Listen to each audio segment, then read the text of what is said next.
Hello dear students, तो कैसे हैं आप सब। आई होप बिल्कुल ठीक ठाक होंगे। My self doctor Arpita Ojha, your biology mentor. तो एक और वीडियो हमारे सामने आ चुका है। ये जो वीडियो है ये समझने में काफ़ी इजी बट एग्ज़ाम के पॉइंट ऑफ व्यू से काफ़ी इंपॉर्टेंट रहने वाला है, क्योंकि इसके अंदर सारे क्वेश्चंस इस तरह से ऐड किए हैं जो कि काफ़ी इंपॉर्टेंट है और काफ़ी बार एग्ज़ाम में पूछे जाते हैं। ओके, तो हम स्टार्ट करते हैं। तो देखिए हम क्या कंटिन्यू कर रहे हैं। हमने जो सेक्शन सी है वो स्टार्ट किया था, उसमें से हमने इससे पहले क्वेश्चंस किए थे, 13 क्वेश्चन हमने किए थे। तो आज हमारा क्वेश्चन 14 है। वो क्वेश्चन क्या कहता है, देखिए। Explain the active potassium ion transfer theory of stomatal movement। Stomatal movement पे आप देख ही रहे हैं कंटिन्यूसली क्वेश्चन पूछे जा रहे हैं। हमें वन वर्ड क्वेश्चन भी पूछ लिया था, एमसीक्यू भी इसके ऊपर आया था। उसके बाद जो है हाइपोथेसिस भी जो है हमें इसकी पूछी थी, स्टीवर्ड हाइपोथेसिस हमें पूछी थी। और इससे पहले जो प्रीवियस वीडियो था उसके अंदर भी हमने सायर की हाइपोथेसिस देखी थी। वो सब क्या था, स्टोमेटा का मूवमेंट के ऊपर दी गई थी हाइपोथेसिस। उसी से रिलेटेड एक और थ्योरी आज हमें पूछ ली है। वो थ्योरी क्या है, active potassium ion transfer theory. ये थ्योरी क्या कहती है, पोटेशियम से रिलेटेड है। मतलब कि स्टोमेटा जब ओपन होते हैं, क्लोज होते हैं, तो उसमें पोटेशियम का क्या रोल होता है, कब वो सेल से बाहर जाता है, कब अंदर आता है, वो इसके अंदर हम पढ़ेंगे। उससे पहले आपको कुछ बेसिक टर्म्स क्लियर होनी चाहिए, जो इससे प्रीवियस वीडियो में स्ट्रक्चर ऑफ स्टोमेटा में मैंने डिस्कस किया था। आपको पता होना चाहिए गार्ड सेल्स क्या होती हैं, उसके आसपास जो सब्सिडरी सेल्स हैं, एपिडर्मल सेल हैं, वो क्या होती हैं, कौन सी सेल में किस तरह का मूवमेंट होता है, वो थोड़ा स्ट्रक्चर आप देख लीजिएगा। अगर आपने इससे पहले का वीडियो नहीं देखा है तो वो भी आप देख सकते हैं, राइट। तो हम अब चलते हैं, इसके अंदर क्या पूछा है हमें, देखें। तो यहाँ पे हमने लिखा है कि active potassium ion transport theory हमें पूछी है। ये थर्ड थ्योरी है हमारे स्टोमेटा के मूवमेंट से रिलेटेड।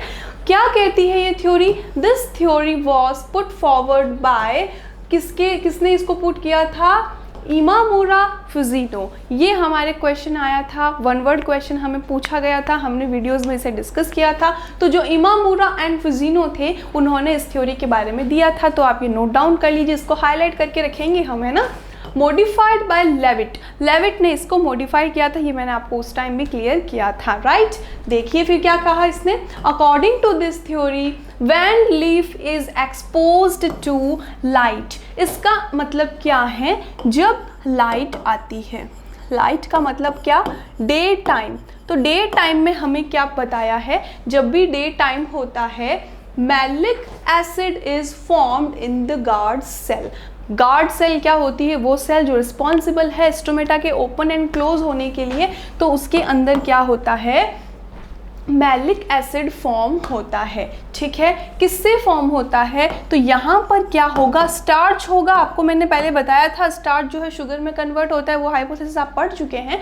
तो स्टार्च जो होता है किसके अंदर कन्वर्ट होता है, मैलिक एसिड में कन्वर्ट होता है। किसका हाइड्रोलाइसिस होता है, हाइड्रोलाइसिस ऑफ स्टार्च की वजह से ऐसा होता है। यहाँ पे क्या लिखा है, हाइड्रोलाइसिस ऑफ स्टार्च, शॉर्ट में मैं हाइड्रोलाइसिस लिख रही हूँ। तो स्टार्च से क्या बन जाता है, मैलिक एसिड बन जाता है। फिर लिखा है this malic acid get dissociated into malate and hydrogen ion. ये जो मैलिक एसिड है अब किसके अंदर कन्वर्ट हो जाएगा, मैलेट एंड साथ में ही हाइड्रोजन आयन के अंदर ये क्या होगा, कन्वर्ट हो जाएगा। ओके, समझ में आ गया हमें।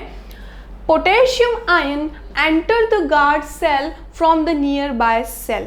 अब देखिए जो हमारी गार्ड सेल हैं, गार्ड सेल के नियर बाय सेल जो सब्सिडरी सेल्स होती हैं, उन सेल्स के अंदर से क्या होगा, पोटेशियम अंदर की तरफ एंटर करेगा। क्लियर है, पोटेशियम आयन एंटर करता है गार्ड सेल में from the nearby cell and H+ ion comes out. अब देखिए ऐसा क्यों होता है, जो हमारी गार्ड सेल है, ये जो गार्ड सेल है उसके अंदर चल रहा था कि जो मैलिक एसिड है वो मैलेट एंड H+ आयन के अंदर क्या हो गया, डिसोशिएट हो गया, क्योंकि डे टाइम चल रहा है, लाइट प्रेजेंट है। तो यहाँ पर H+ आयन की कंसंट्रेशन क्या हो गई, ज़्यादा हो गई। तो ये H+ आयन क्या करता है, गार्ड सेल से बाहर चला जाता है, और जो पोटेशियम आयन्स हैं वो क्या करते हैं, अंदर आते हैं। Okay, then potassium ion react with malate, तो ये बाहर चले जाएंगे हमारी गार्ड सेल से और पोटेशियम आयंस क्या होंगे, अंदर आ जाएंगे। आपको ये पॉइंट क्लियर हुआ?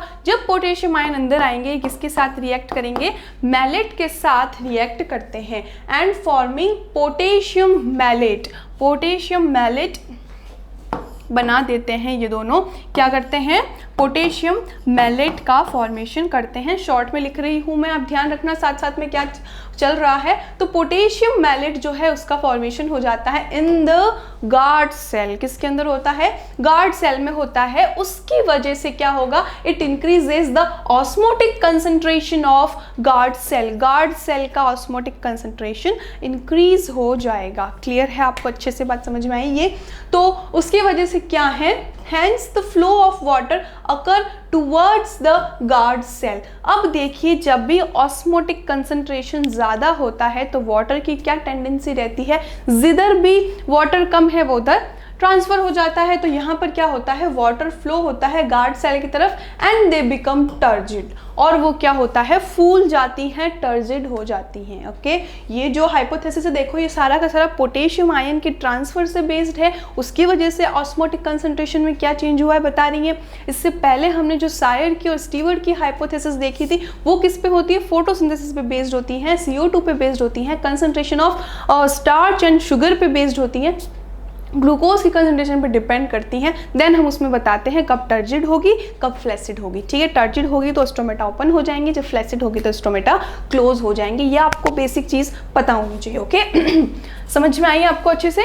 तो उसके ही अकॉर्डिंग अब हम ये भी बात समझ सकते हैं कि जो हमारा पोटेशियम मैलेट था, क्लियर हो रही है ना आपको बात, जो हमारा पोटेशियम मैलेट था जो हमने यहाँ पे ड्रॉ किया था, उसके साथ क्या होता है, जब वो गार्ड सेल के अंदर उसकी कंसंट्रेशन ज़्यादा हो जाती है तो उसकी वजह से क्या हो जाएगा, हमारा जो वाटर है वो गार्ड सेल में फ्लो कर जाएगा। तो वाटर जब किसी के भी अंदर आता है तो क्या होगा, वो टर्जिड हो जाएंगी एंड स्टोमेटा ओपन हो जाएंगे। तो उसकी वजह से क्या होता है, ऑटोमेटिकली स्टोमेटा जो हमारे हैं वो ओपन हो जाते हैं। क्लियर है आपको, ये पॉइंट समझ में आया? इन द नाइट, नाइट में क्या होता है, the photosynthesis does not occur, photosynthesis नहीं होता है। उस वजह से देयरफॉर CO2 की concentration increases in the guard cell, CO2 का यूज ही नहीं हुआ, फोटोसिंथेसिस हुई ही नहीं, तो उस वजह से क्या हुआ, गार्ड सेल के अंदर CO2 इंक्रीज हो गया है। Now maleic acid is converted into starch and osmotic concentration decreases, उल्टा प्रोसेस हो जाएगा। जो हमारा मैलिक एसिड था वो पूरा इस तरह से कन्वर्ट हो रहा था, मैलिक एसिड फिर से किस में चला गया, स्टार्च में चला गया, क्योंकि उसको कोई फेवरेबल कंडीशन नहीं प्रोवाइड हुई। ओके, तो इससे क्या हुआ, स्टार्च में कन्वर्ट हो गया, गार्ड सेल का ऑस्मोटिक कंसंट्रेशन जो था वापस जो है डिक्रीज हो गया, तो वाटर जो है बाहर की तरफ आ गया। जैसे ही गार्ड सेल से वाटर बाहर की तरफ आएगा क्या हो जाएगा, हमारी जो गार्ड सेल हैं वो फ्लैसिड हो जाएंगी। सो इसमें क्या लिखा है, कंसंट्रेशन डिक्रीज होता है and consequently the water comes out of guard cell through the exosmosis. एक तो होता है एंडोऑस्मोसिस जब सेल के अंदर वाटर जाता है, एक्सोस्मोसिस जब वाटर बाहर आ जाता है। And the guard cell become flaccid, and guard cell जो होती है वो फ्लैसिड हो जाती हैं एंड स्टोमेटा बिकम क्लोज्ड, और स्टोमेटा बंद हो जाते हैं। क्लियर हुआ, समझ में आया सारा का सारा किस तरह से होता है? तो ये जो पूरा प्रोसेस है काफ़ी इंपॉर्टेंट रहता है, आपको अच्छे से पता होना चाहिए। ओके, चलिए नेक्स्ट देखते हैं, हमारा नेक्स्ट क्वेश्चन क्या कहता है, क्वेश्चन 15। क्वेश्चन 15 किस पे बेस्ड है, ये तो फिर से वही क्वेश्चन आ गया जो हमने इससे पहले के वीडियो में डिस्कस किया था। Explain the mechanism of formation of enzyme substrate complex. तो ये एंजाइम की कैटालाइटिक एक्टिविटी को बताता है, यही क्वेश्चन हमने डिस्कस किया था, सेम टू सेम पूरा है, कोई भी चेंज नहीं है। ओके, बुक में भी हमारे इसी तरह से दे रखा है। तो क्या होता है, जो एंजाइम सबस्ट्रेट कॉम्प्लेक्स है वो कैसे बनता है, तो मैंने आपको पहले भी बता रखा है, हमारा जो एंजाइम होता है वो क्या है, एक बायो कैटलिस्ट है। ओके, तो जो ये बायो कैटलिस्ट है ये क्या करता है, जब भी कोई भी बायोलॉजिकल रिएक्शन में ये जब पार्ट लेता है तो उस वजह से क्या होता है, ये जल्दी से सबस्ट्रेट को प्रोडक्ट में कन्वर्ट करता है। मान लीजिए हमारे पास जो केमिकल रिएक्शन जो चल रही है, बायोकेमिकल रिएक्शन जो है, उसके अंदर हम एंजाइम को हटा दें तो उससे पता है क्या होगा, रिएक्शन जल्दी खत्म नहीं होगी। तो एंजाइम का ऐसा क्या रोल होता है, तो एंजाइम यहाँ पे बायो कैटलिस्ट का वर्क करता है और वो एक्टिवेशन एनर्जी को क्या करता है, कम कर देता है। एक्टिवेशन एनर्जी कम हो जाती है तो प्रोडक्ट जल्दी से बन जाता है। तो यही तो चाहते हैं कि हमारी कोई भी रिएक्शन हो वो जल्दी से खत्म हो जाए, तो इसके लिए ज़रूरी है एंजाइम फंक्शन करे। बट एंजाइम की क्या टेंडेंसी है ये हमें पता होना चाहिए कि एंजाइम जो होते हैं स्पेसिफिक पीएच पे ही काम करते हैं और इनका टेम्परेचर भी फिक्स होना चाहिए, टेम्परेचर हाई नहीं होना चाहिए। टेम्परेचर से रिलेटेड आपने क्वेश्चन भी पूछा था लाइव चैट में, मैंने आपको बताया था। कुछ क्वेश्चन कभी कभी ऐसा होता है कि थोड़ा सा नेट का इशू रहता है तो मैं देख नहीं पाती हूँ। अगर आपको कोई डाउट होता है मुझे कॉमेंट्स में अलग से लिख के बता दीजिए, अगर लाइव चैट में मैं उसको नहीं बता पाती हूँ तो। ओके, ध्यान रखिएगा ये बात। मैं चाहती हूँ आपके जितने भी डाउट्स हों सारे क्लियर होते रहें, तो आप मुझे कमेंट्स में अलग से बता सकते हैं, ठीक है। ओके, वापस अपने टॉपिक पे आते हैं। तो क्या होता है, ये जो एंजाइम है ये स्पेसिफिक पीएच पे काम करता है एंड दूसरी बात ये हाई टेम्परेचर पे डीनेचर्ड हो जाता है। ओके, साथ ही साथ एंजाइम की ये टेंडेंसी होती है कि वो सबस्ट्रेट के लिए स्पेसिफिक होता है। हर रिएक्शन का एक स्पेसिफिक एंजाइम होता है तभी वो रिएक्शन करता है। ऐसा क्यों है, ऐसा एंजाइम क्यों करता है, क्योंकि एंजाइम की स्पेसिफिक शेप होती है। स्पेसिफिक शेप होने की वजह से वो उसी के साथ रिएक्ट कर पाता है जिसके साथ वो अच्छे से बाइंड हो पाए, जिसके साथ अच्छे से बॉन्ड बन पाए। अगर आपको ये बात अच्छे से क्लियर है तो हम इस कॉम्प्लेक्स को अच्छे से पढ़ सकते हैं, ठीक है। समझ में आ रही है आपको अच्छे से बात ये। तो जो एंजाइम होते हैं वो इतने स्पेसिफिक क्यों हैं, उनके पास ऐसा क्या होता है, तो जो हमारे एंजाइम्स हैं उनके पास कुछ सर्टेन ग्रुप होते हैं। सर्टेन ग्रुप जो हैं वो किससे बाइंड हो गए, जिनके पास उसका कॉम्प्लीमेंट्री ग्रुप हो, राइट। समझ में आ रही है आपको ये बात अच्छे से। तो क्या होता है, तो हम पढ़ते हैं यहाँ क्या लिखा है, enzyme catalysed reaction usually proceed in 2 step. तो जो हमारा कॉम्प्लेक्स बनता है, ESC कॉम्प्लेक्स बनता है, एंजाइम सबस्ट्रेट कॉम्प्लेक्स बनता है, ये हमारा फर्स्ट स्टेप होता है।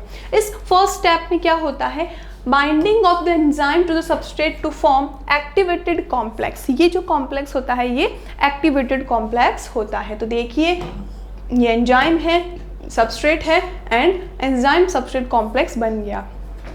एक बार एंजाइम सबस्ट्रेट कॉम्प्लेक्स बन जाए तो एक्टिवेशन एनर्जी कम हो जाती है और जल्दी से क्या होता है, जल्दी से वो प्रोडक्ट में कन्वर्ट हो जाता है। तो ये जो एंजाइम सबस्ट्रेट कॉम्प्लेक्स है जल्दी से किस में कन्वर्ट हो जाएगा, एंजाइम एंड प्रोडक्ट में कन्वर्ट हो जाएगा।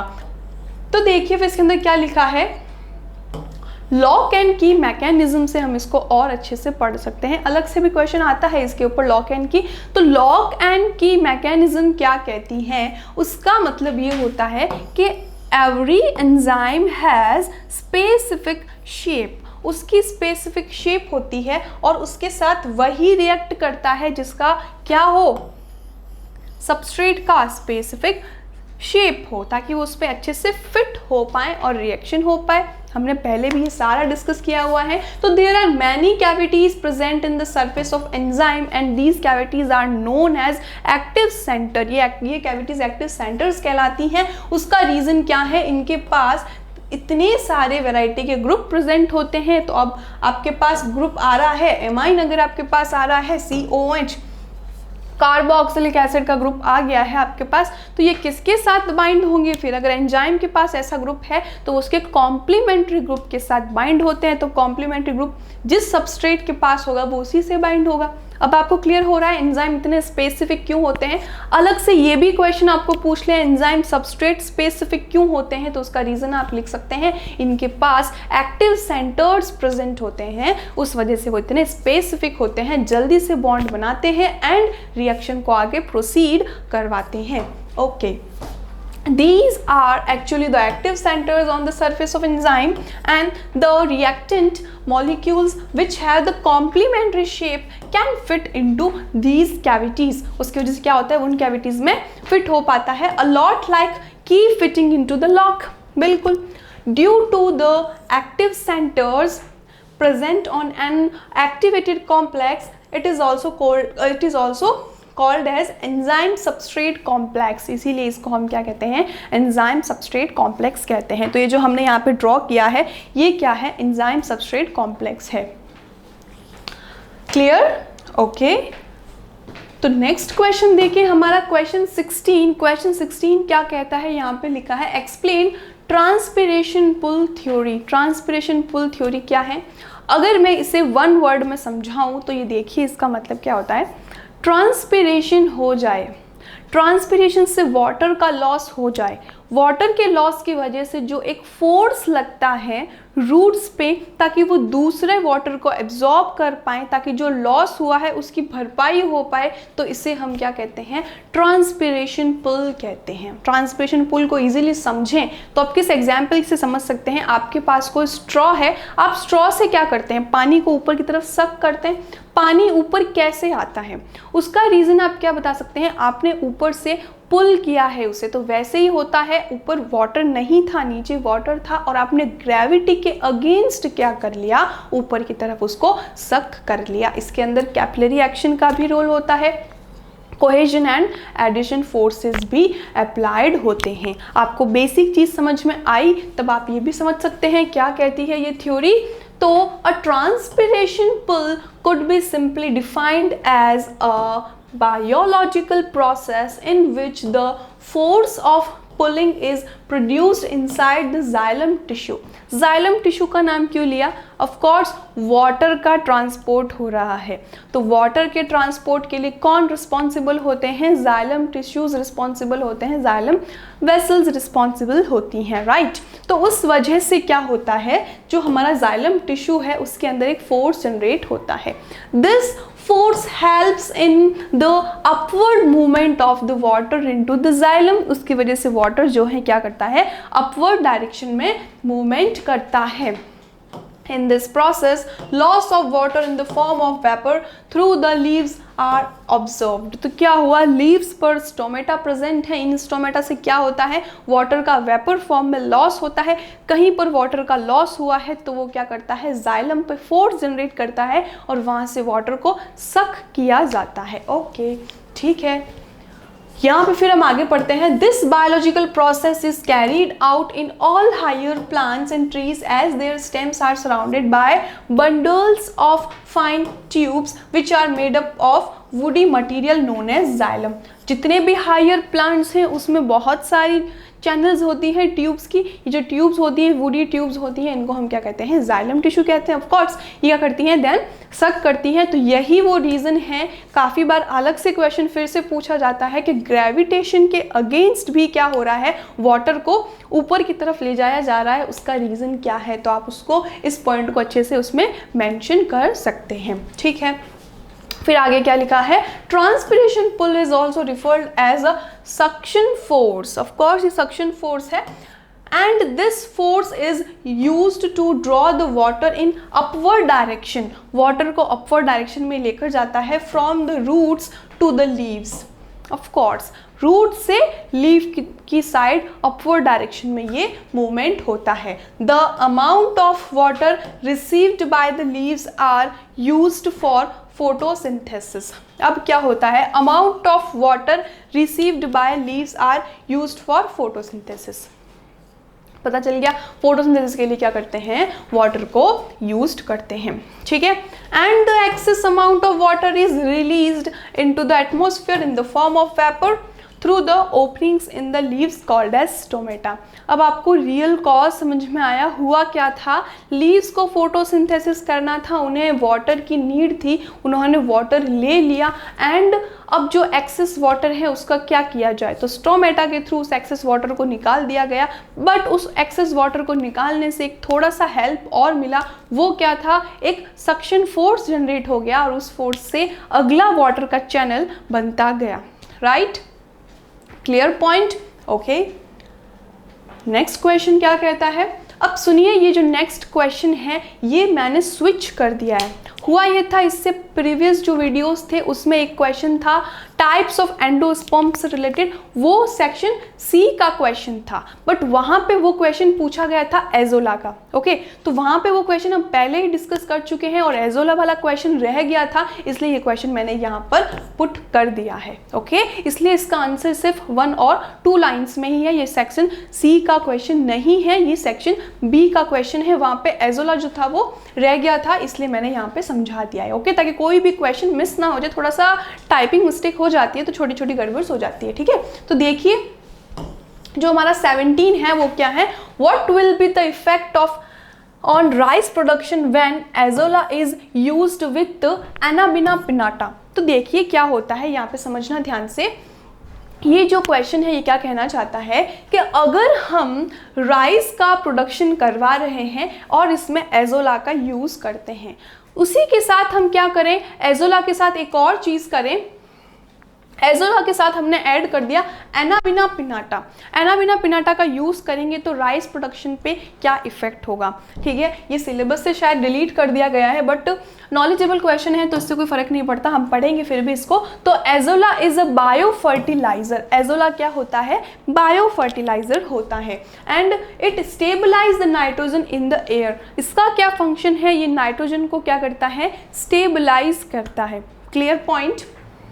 When it is used with Anabaena piñata, Anabaena piñata के साथ इसको जब यूज़ किया जाता है तो क्या करता है, राइस की प्रोडक्शन जो है 50% तक इंक्रीज हो जाती है, यानी कि इसका फंक्शन और ज़्यादा बढ़ जाता है, क्योंकि ये भी किसका काम करता है, बायो फर्टिलाइज़र का फंक्शन करता है। ठीक है, एग्जाम के पॉइंट ऑफ व्यू से इंपॉर्टेंट नहीं है क्योंकि डिलीट हो गया था, बट हम जनरल नॉलेज के लिए इसको ध्यान रखेंगे। नेक्स्ट क्वेश्चन पूरा विथ डायग्राम हम पहले ही अच्छे से पढ़ चुके हैं, तो तुम्हारा एज अ रिविजन हो जाएगा।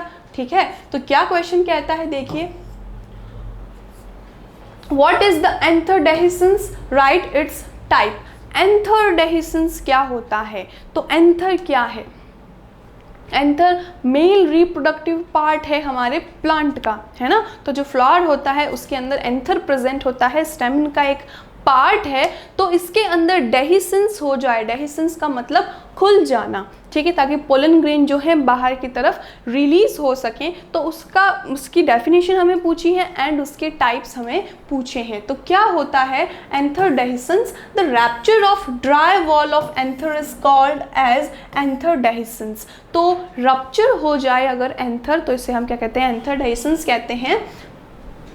उसके बाद आगे क्या लिखा है, stomium cells of and play a vital role in this process. इस प्रोसेस में स्टोमियम सेल्स जो होती हैं इंपॉर्टेंट रोल प्ले करती हैं। Clear, okay. उसके बाद में लिखा है anther dehiscence take place by following method. इन मेथड्स के थ्रू क्या होता है, डेहिसेंस होता है। तो क्या क्या मेथड्स हमें दिए हैं, फर्स्ट हमारे पास है ट्रांसवर्स डेहिसेंस, इसको आप फर्स्ट कर लेंगे, राइट। तो हमारा जो फर्स्ट है वो क्या है, transverse dehiscence, anther in this case rupture transversely. ठीक है, ट्रांसवर्सली होता है तो ऑफकोर्स इसको ट्रांसवर्स डेहिसन कहेंगे। एग्जाम्पल आपके लिए इंपॉर्टेंट है, आपको सारे लर्न करने पड़ेंगे। तो इसके एग्जाम्पल क्या है, ऑसिमम सेक्टम, ऑसिमम सेक्टम यानी कि तुलसी। सेकेंड है इसके अंदर लॉन्गिट्यूडिनल, अगर क्या हो रहा है, एंथर जो है वो रप्चर होते हैं लॉन्गिट्यूडिनली, देन इसको हम क्या कहते हैं, लॉन्गिट्यूडिनल डेहिसेंस कहते हैं। इसका एग्जाम्पल है हमारे पास कॉटन, डेबू गोसिपियम। तो ये क्या होती है, कॉटन होती है। तो कॉटन में इस तरह से देखने को मिलता है। पोर डेहिसेंस, नाम से पता चल रहा है 1 और 2 पोर्स अगर बन जाते हैं एंथर में, तो ये किसका एग्जाम्पल हमारे कहलाता है, ये होता है पोर डेहिसेंस। ओके, इसका एग्जाम्पल क्या है, सोलेनम नाइग्रम इसका एग्जाम्पल होता है। उसके बाद में है पार्टीशन डेहिसेंस, अगर पूरा एंथर पार्ट्स में डिवाइड हो जाए तो इसको हम पार्टीशन डेहिसेंस कहते हैं। एंड इसका एग्जाम्पल क्या होता है, इसका एग्जाम्पल है बेरीबेरीज। ठीक है, बर्बेरीज। क्लियर हो गई आपको, सारी बातें समझ में आई। तो इस तरह से हमने एंथर डेहिसेंस देखा। आगे चलते हैं, नेक्स्ट क्वेश्चन है mention the parts of the root head and draw the structure. हमने स्ट्रक्चर पहले ड्रॉ किया था इससे प्रीवियस वीडियो में, तो देख लेते हैं क्या होता है, कैसे होता है।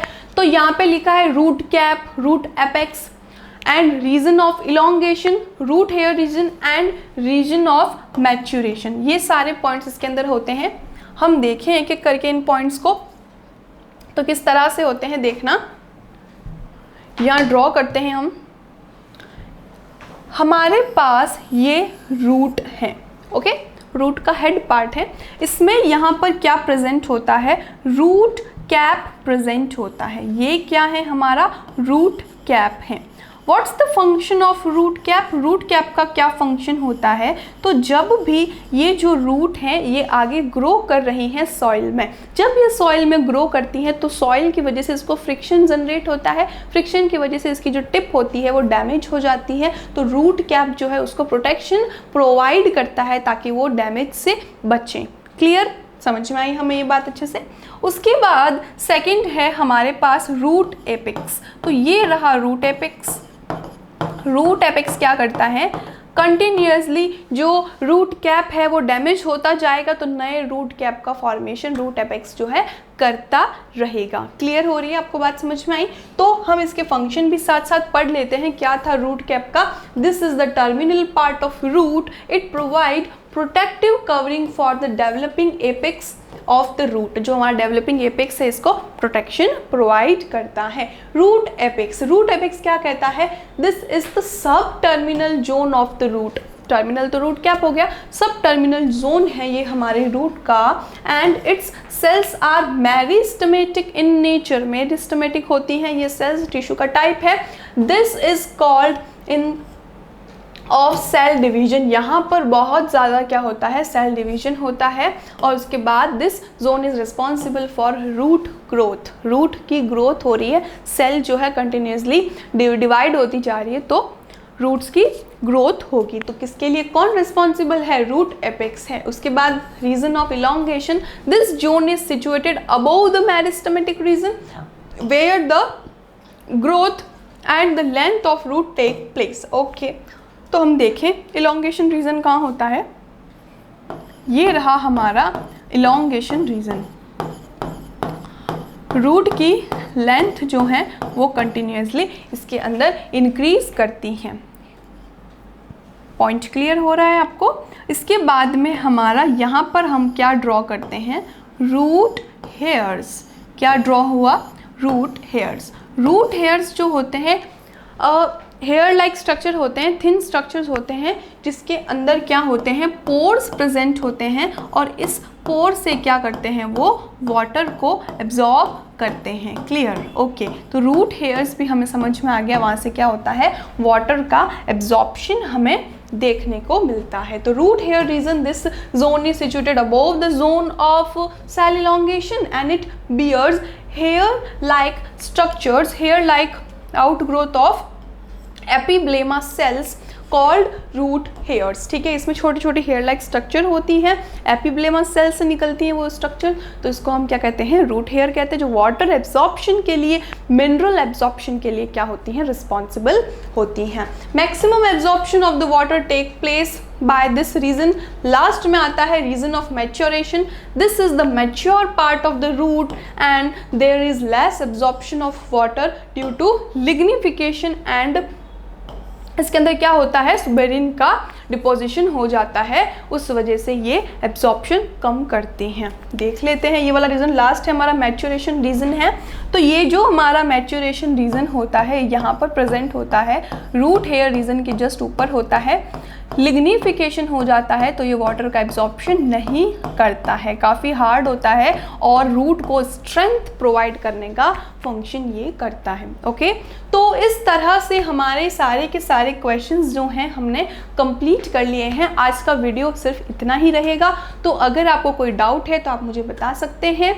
ठीक है, फिर नेक्स्ट वीडियो का वेट कीजिए, अपने दोस्तों के साथ वीडियोस को शेयर कीजिए, लाइक कीजिए, सब्सक्राइब कीजिए। मैं मिलूंगी अगले वीडियो में। Thank you, students.